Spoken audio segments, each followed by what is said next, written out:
So my next guest is Joe Nardella, a Rutgers lacrosse alum. At his time at Rutgers, was an academic All-American, third-team All-American, first-team All-Big Ten, Big Ten Specialist of the Year. And they're still in the Big East. You got 2 All-Big East title selections, two-time MLL All-Star, 2019 PLL Champ, has been the coach at Harvard and UMass, founder of Faceoff Factory, and to close that all off, also started playing in the NLL with the New England Black Wolves. Joe, how are you doing today?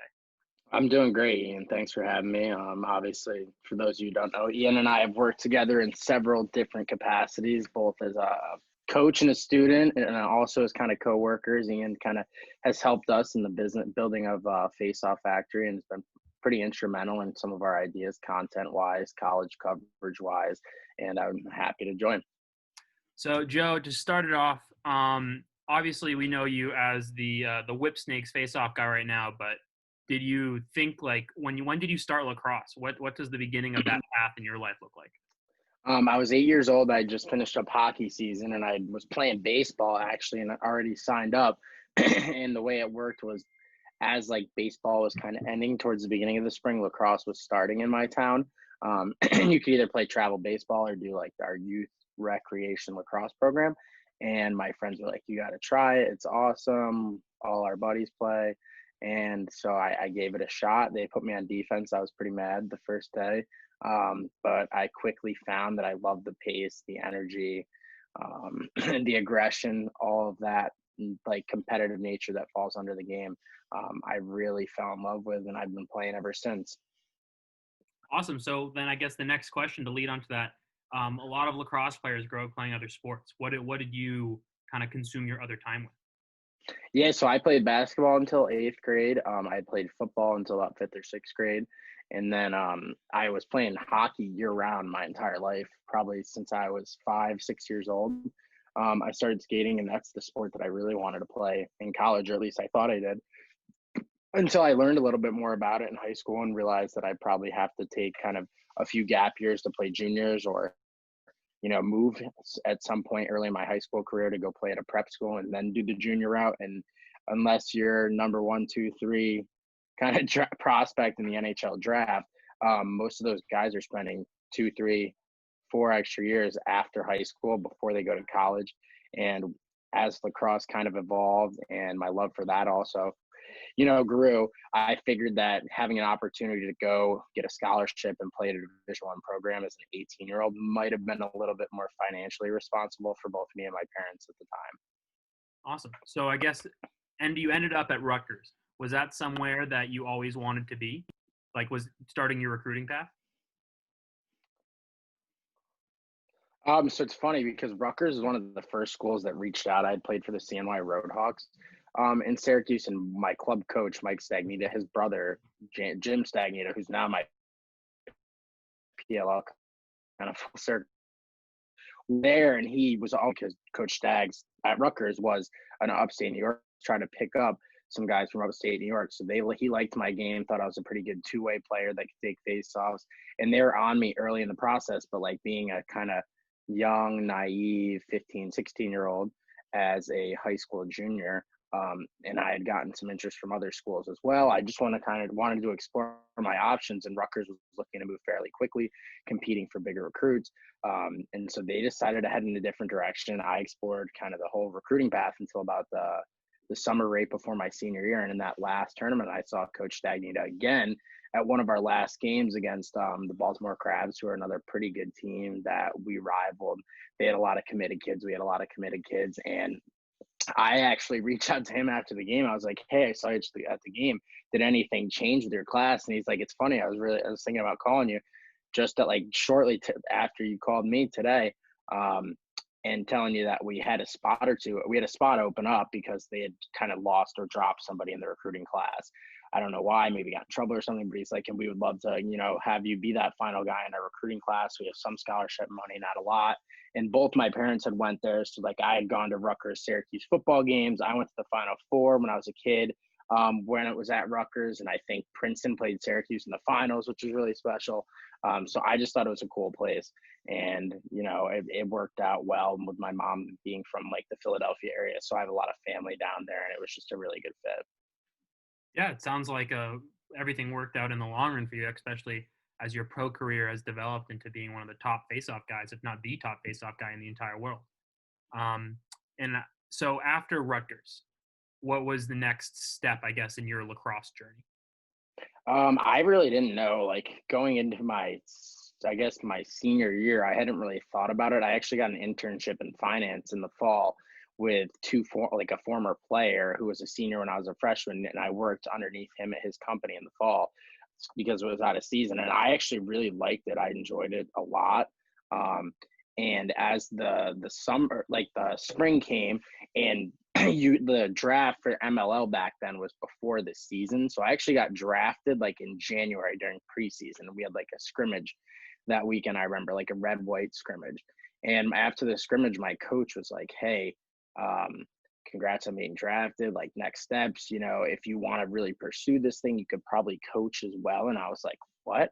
I hadn't even thought about coaching. And then I thought, maybe I'll coach and try to do a graduate program. And so I started kind of studying for my MBA during like my senior spring season, and took the GMAT and didn't do nearly as well as I would have liked. Obviously, I didn't study as much as I needed to. I was more studying lacrosse than anything. But once the season kind of concluded and I was looking at jobs, and I had talked to Coach Brecht at Rutgers about, where might a good fit be to start my college coaching career. And he had known that the Harvard coach, Coach Wojcik at the time, was from New Jersey, and they had really struggled at face-offs, and had just kind of their volunteer role had opened up. So I actually reached out to Coach Wojcik on my own, left him a voicemail. He called me back, and he was ironically recruiting in New Jersey later that week. So we met at one of our spots, like where all our Rutgers guys, they take the recruits, or we take our parents when they come into town. It's called Old Man Rafferty's. He really enjoyed it. We had a great time, great conversation. And then a few weeks later, he offered me the job, and I was like, "Hey, I'm going to play. I might as well, try to do this thing." And I remember being in my basement when he called and offered the job, and I was pumped, and I was like, "I guess I'm moving to Boston." And that first year, I moved in with two kids that I knew from upstate New York. Both of them moved out of my apartment, my little Somerville third floor apartment, like an attic. And within the first few months, so one of them was from my hometown. My dad actually bumped into his dad at the grocery store and heard he was moving to Boston. And he didn't like the job that he had, so he ended up leaving. And then my other friend actually was working in tech sales, Nick Horgan, and he got a coaching job at Skidmore. And like him and I had always been bouncing ideas. Like he would always be supportive and talking shop with me about lacrosse, because he was a good defender at Lemoyne. They won the national championship, and he's like, "I'm sorry, buddy, I love it here, but I got to move. I got to pursue my passion to coach." And I actually had got two new roommates also. They both played at Lemoyne as well, and they ended up becoming some of my best friends. But that first year, I was riding the bus and riding my bike every day to work at Harvard. So it was definitely a humbling experience. And then for those who don't know, Joe played for the Boston Cannons during his time in the MLL before being traded to the Atlanta Blaze and then joining the PLL. So is there one or two memories that really stick out from your coaching career at Harvard before then after moving to UMass Boston this past year? Yeah, I mean, there's a lot. And I think with the college coaching experience, it's easier for me to point out like, hey, a few games that were great. Like when we beat, I think Duke was ranked number 5 my first season. We were playing them down at Hofstra, neutral site game. They have a lot of Long Island kids. We have a lot of Long Island kids. And we ended up kind of beating them by like 5 or 6 goals when they had like Miles Jones and Deemer, and they were supposed to be making a run at the title. And we came in and played an amazing game, led by our goalie. I think had like 20 saves. Rob Shaw, he was an animal. He played for the Top Gun Clams like you did. And that's probably one of them, like really good memory that sticks out. I also remembered later that season when I think we lost to Yale in the Ivy League championship, and we had 2 top 5 wins, but we also had like 1 or 2 bad losses, and we were the first team bumped from the tournament. I remember watching with Coach Wolf at the time, and we were so bummed out about it. But like, you can't drop. Like, we lost to Bryant and BU both midweek, and I think that's something that I kind of realized is a lot of the Ivy League schools struggle playing midweek games against non-Ivy League schools because, not to be biased, but these kids are doing crazy things in the classroom, and the workload required of them is absolutely outrageous sometimes. So it takes a toll on them sleep-wise, and that obviously affects performance. But I think some of my best moments were out at practice, in Harvard Stadium with those guys shooting the ball around afterwards, just having laughs out in the sun, or doing extra work, whether it be I was working out with them for 3 years in the weight room, right, or doing, going out to the field, playing the music early in the morning, doing some running. So all sorts of that stuff, Definitely. And then at the same time, as playing at the MLL and then playing college lacrosse, or coaching college lacrosse at the same time, it's something that not a lot of coaching staffs get the privilege to do, have current professional players train alongside in the weight room with their college athletes, which would be an amazing benefit. It was pretty sweet. Moving now into your current position as the face-off guy of the PLL Whipsnakes. How did that kind of come about, the whole PLL thing for you? So when I was in Atlanta, my final season in the MLL, I had grown really close to a lot of those guys. And I'd heard whispers of it halfway through the season or so. Everyone kept it professional, kind of kept it hush until the end of the year, but it was definitely on my radar. And then when it came time, it just seemed like the best opportunity, and just hearing the vision of Paul and Mike Rabel and what they plan to do with this league. It's a shame that we just postponed the season today due to the coronavirus, because I think for a second-year league in our sport, it couldn't have been in a better position, like in terms of relevancy, at the forefront of people's eyes, people just waiting to see what happens this summer because of what a great job they did last year, getting it in front of people, and the product that us, the players, have been able to put forth in the field with how competitive the games have been. I just felt like the way those guys pitched it and their vision for everything, that like they were clear, so well-spoken, transparent, honest, and I thought it was an awesome opportunity to continue to play against the best players. And for me, I wouldn't, I thought about potentially staying, but I want to challenge myself and play against the best. And when I heard, some of the other face-off guys who were thinking about playing, I knew there was one league and I had to be in it. So, and then in terms of the Whipsnakes, I actually thought, because they grouped the teams, like some kids from former MLL teams, college teams were placed together. And if you look at the Archers lineup, it actually, kind of emulates a lot of those guys that were, or it involves a lot of those guys that were on the Blaze, right? Like Kevin Rice, Christian Cuccinello originally, Ratliff, Gittleman. And I thought I was going to be on the Archers. And then when the rosters came out that day and I saw I was on the Whipsnakes, for a second I was like, what? I thought it was going to be a different way. And then I know, I realized I was playing with a lot of these Maryland guys, and I had known and been friends with obviously Rambo, because him and me and his brother were roommates at Rutgers, and Kyle Burnlore. And I was like, damn, we got a good team. And like Jules and Connor Kelly, who was on Atlanta with me, I was like, we got a good team. I really like this. Once, I kind of got in the locker room and started bouncing around with the guys in conversation, I realized like I got so lucky with the team that I got placed on. And, we thought and believed from day one of training camp that we were going to win the championship. And you say it's cocky, call it what you want, but I do think those guys, especially a lot of them who hadn't won the championship in college, were so hungry for that. And they have such good camaraderie, and like they play so well together. Like our defense, I thought, is what made our team kind of great. And those guys are so strong together. They communicate like very effectively. And so I'm very fortunate I was put on that team. Do you have any thoughts about the whole expansion draft process, especially with there being such a small quantity of teams? Yeah, like I could say, hey, I think it stinks that you can only protect 11 players and a goalie, or what it was. But like, you think about like what the NHL did, like they have more teams, and I think they protected less guys.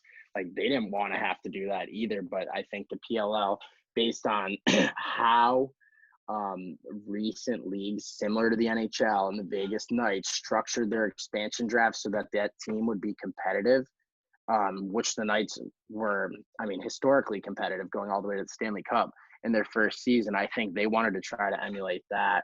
And I mean, you can't blame them for wanting that. No one wants to see an expansion team where, it's second tier players that maybe they pick up out of the player pool, right? That's not fair to them. It's not fair to the league, and it's not a good use of everybody's time putting them on the schedule. So I think they did a great job. Initially, I think a lot of people were upset because they lose teammates, but in reality, we're all shareholders in the league, so we want what's best for the league at the end of the day. And it's a little nearsighted to just think about yourselves and your own team.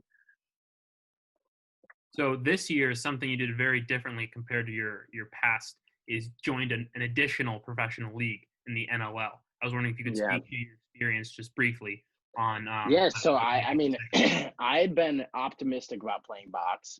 New England's GM Rich Lisk and I had talked in the past, and he had reached out to me. And actually, this year, I had been thinking about with the pay increase in PLL and things ramping up Faceoff Factory wise, I had been thinking about not coaching college anyway.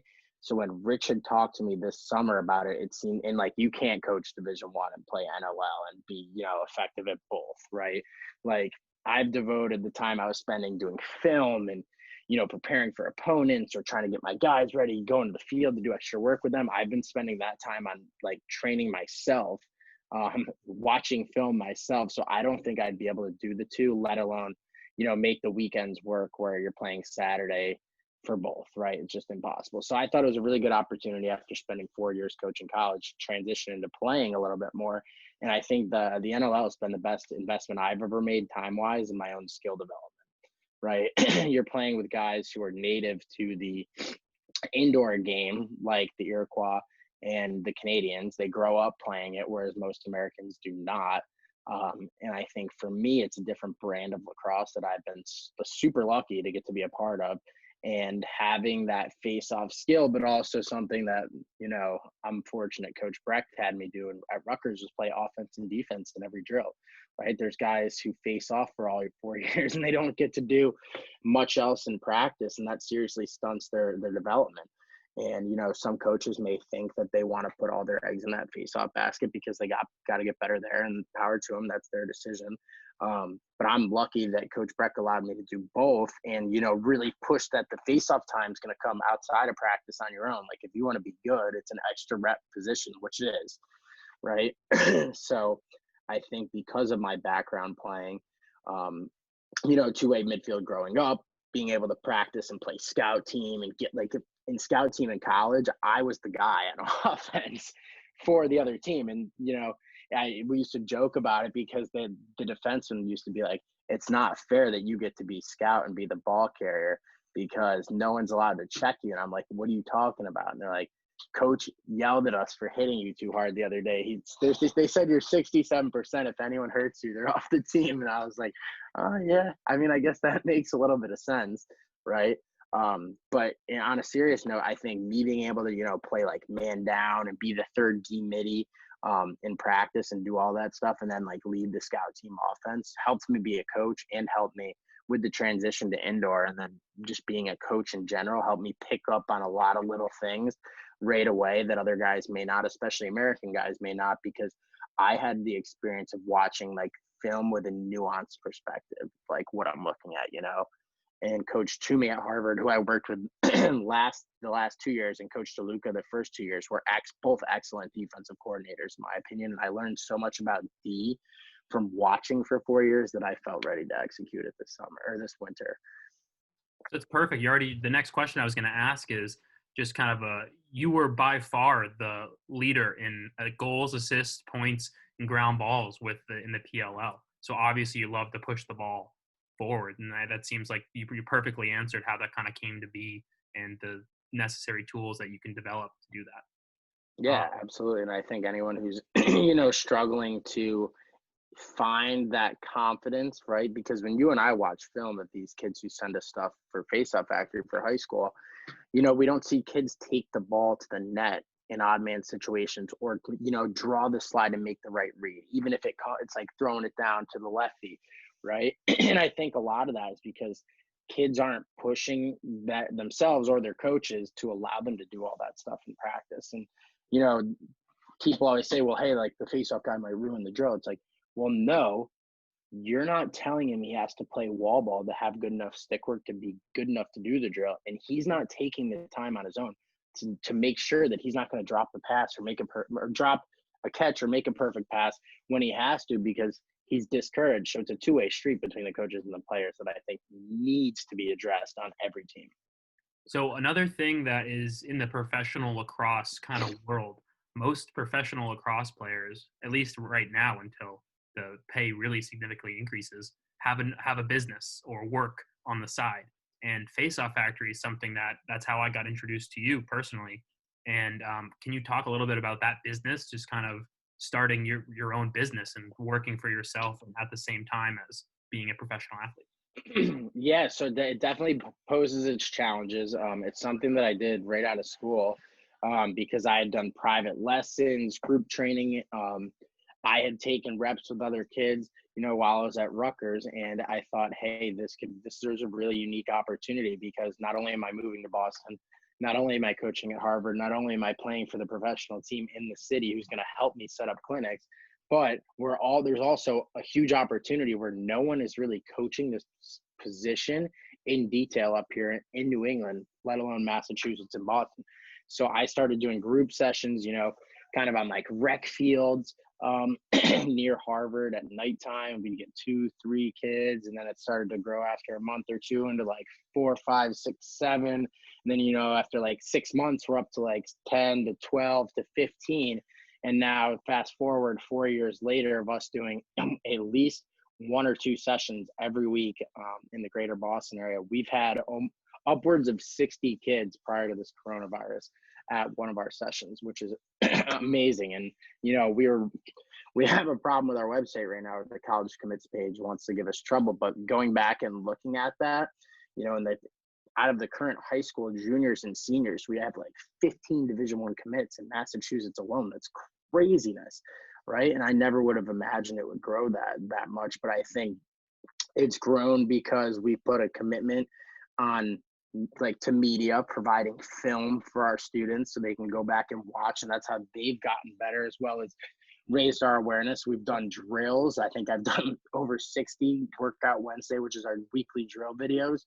Over the past like 2 years, we do game breakdowns. So we've really invested in content similar to like the PLL strategy. Obviously, they're on a little bit different level given the funding and the professionalism of the people they have working for them, rather than me trying to edit some of this stuff.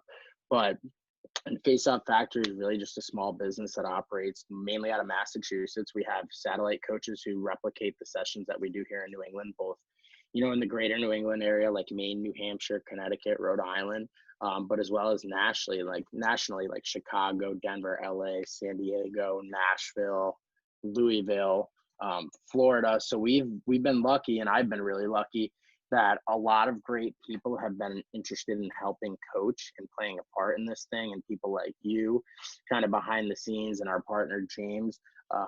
And that's what really makes it special both for me and the kids, is that great people are helping influence these kids and giving them more opportunities in life. And, I always say, you and I always talk about it, say you were 4 years younger, what do you think your experience would have been now being a face-off guy versus when you graduated? And it's crazy that it's changed that much in such a short period of time.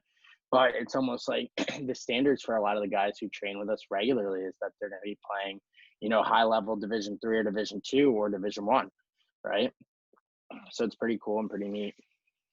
So I guess last big topic, a great STX red hat on in the video. Can you talk a little bit about your relationship developing with that company? On an earlier episode, I had Lars Kyle on, and he talked briefly about how he became involved with the lacrosse giant STX. Did Lars mention me at all? Yes, he did. He mentioned you and then his connection with Duke. Yeah, so actually, when I was at Harvard, my first 2 years, I was not an STX athlete. We had just worked closely with them, and I was trying to work with them at a professional level using their equipment, and I started to, and I saw that they didn't really have a face-off guy in the league. So again, this is one of those situations where you got to go after what you want, just like I did with Rutgers getting recruited, just like I did with the job at Harvard. but I reached out to them, and the former player rep before, Troy Becker, who's been great, he's our player rep now. I had told him that I would do 12 videos. I want to say they'd be like 5 minutes each or so, like really outlining one aspect of the position. And I typed up this huge document. I had like the script ready, each section, what I was going to cover. And then like a couple weeks later, like he didn't respond. And then I found out that he got let go and they actually hired Troy.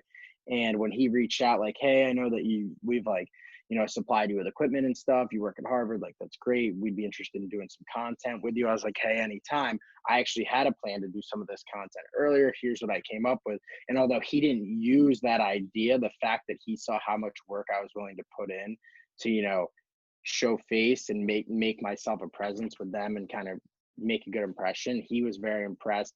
And I had just, done little stuff for them for probably the next 6 months, whether it be help shoot content with Owen Moy for Harvard, or send them a couple drills, or give them feedback on strings, testing, etc. They were providing to the players, and the relationship grew. And then I think it was September of 2018, Troy had actually called me one day when I was out playing wall ball and offered me, a formal spot on Team STX, and I've been nothing but extremely grateful and happy to be a part of those guys' family over the past couple of years. And they have some other great players that make being a part of it super fun.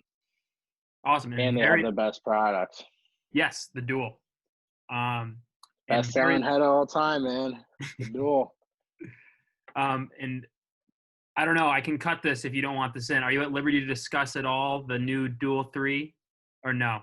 I don't think I don't know, because what they have kind of done, and you can decide to keep it or not, I think that's more of a question for them. I don't know if it's going to be a Duel 3.